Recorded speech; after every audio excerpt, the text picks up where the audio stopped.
ក្តីនៅក្រោមរស្មីនៃព្រះច័ន្ទថ្លាក្រោមជ័យមេឃាផាគុំលួងល្វើយបងស្រនងសំដី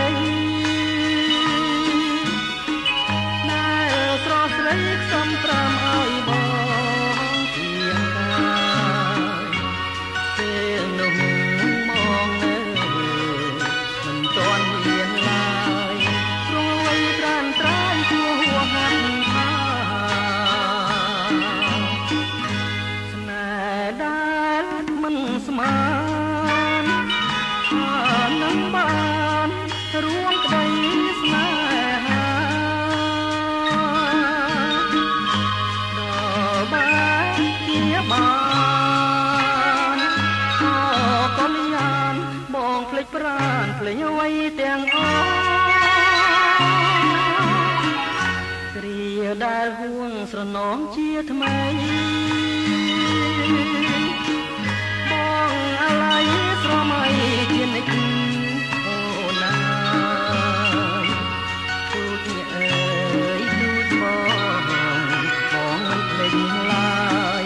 បងចាំជាកាយគ្នាហួងវិលវិញ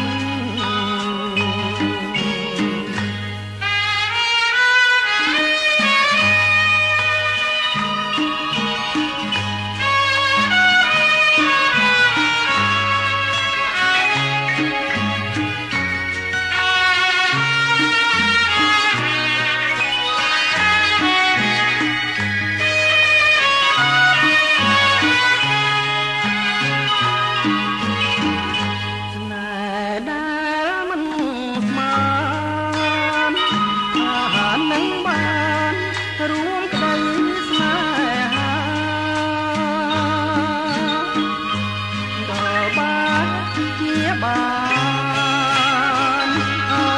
កូនយ៉ានបងភ្លេចប្រាណភ្លេចអ្វីទាំងអស់